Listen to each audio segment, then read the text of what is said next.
સુરત ખાતે આવેલ Pacific school of એન્જિનિયરિંગમાં આજરોજ સાઉથ ગુજરાત કોલેજીસ આઉટરીચ મીટનું આયોજન કરવામાં આવ્યું હતું, જેમાં દક્ષિણ ગુજરાતની 25થી વધુ ટેકનિકલ અભ્યાસક્રમ ચલાવતી સંસ્થાઓએ ભાગ લીધો હતો.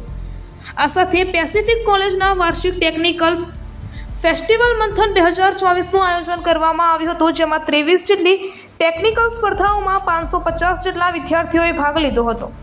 આઈઆઈટી અને આઈઆઈએમ એ ફક્ત ભારતના જ નહીં પરંતુ દુનિયાના શ્રેષ્ઠતમ ઇન્સ્ટિટ્યૂટ છે.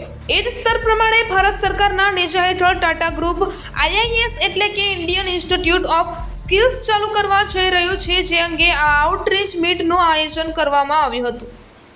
આ મીટમાં આવનાર ભવિષ્યમાં મેન્યુફેક્ચરિંગ ક્ષેત્રમાં આવી રહેલા બદલાવો પ્રમાણે આંતરરાષ્ટ્રીય સ્તરની ટેકનોલોજી મુજબ વિવિધ સ્કિલ વિદ્યાર્થીઓમાં કેવી રીતે ડેવલપ કરવી એ અંગે ચર્ચા કરવામાં આવી હતી અને આ અંગે વધુ માહિતી ટાટા આઈઆઈએસ એડવાઇઝર ચંદ્રમૌલીએ આપી છે.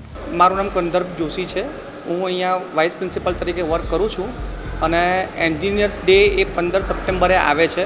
તો આ નિમિત્તે અમે દર વર્ષે મંથન ટેકનિકલ ફેસ્ટિવલનું આયોજન કરીએ છીએ અને આ સાથે અમને એક એવી તક મળી કે જેમ આઈઆઈટી અને આઈઆઈએમ એ આપણા ભારતના જ નહીં પણ દુનિયાના ટોચના ઇન્સ્ટિટ્યૂટમાં આવે છે. તો ગવર્મેન્ટ જે છે એ આઈઆઈએસ ઇન્ડિયન ઇન્સ્ટિટ્યૂટ ઓફ સ્કિલ્સ શરૂ કરવા જઈ રહી છે. તો આ અંગેની સાઉથ ગુજરાતમાં જેટલી પણ કોલેજો છે એ બધાની અહીંયા એક મીટ રાખવામાં આવી હતી અને સાથે અમારો જે આ મંથન કાર્યક્રમ છે એનું ઇનોગ્રેશન પણ હતું.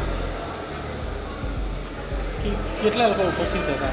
લગભગ 30 જેટલી અલગ અલગ કોલેજમાંથી આજે પ્રિન્સિપાલ્સ છે, હેડ ઓફ ડિપાર્ટમેન્ટ છે, ટ્રેનિંગ પ્લેસમેન્ટ ઓફિસર છે, આ મિટિંગમાં ઉપસ્થિત હતા અને હવે મિટિંગ એન્ડ થઈ છે. તો આના પછી તરત અમારો ટેકનિકલ ફેસ્ટિવલ ચાલુ થઈ રહ્યો છે.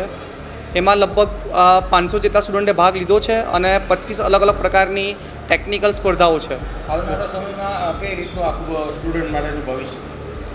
આવનારા સમયની અંદર ટેકનોલોજી અને સ્કિલ એ બે વર્ડ એવા છે, જો સ્ટુડન્ટ એના ઉપર ફોકસ નહીં કરશે તો એમ્પ્લોયમેન્ટ માટે ઘણી મોટી ચેલેન્જ આવી શકે છે. તો આ જ વસ્તુને ધ્યાનમાં લઈને ટેકનોલોજી અને સ્કિલ કેવી રીતે ઇન્ટિગ્રેટ કરી શકાય અને યુનિવર્સિટીઝમાં જે છોકરાઓ ભણી રહ્યા છે એ ઇન્ટર્નશીપથી આનો બેનિફિટ કેવી રીતે લે એ અંગે આ કાર્યક્રમ હતો.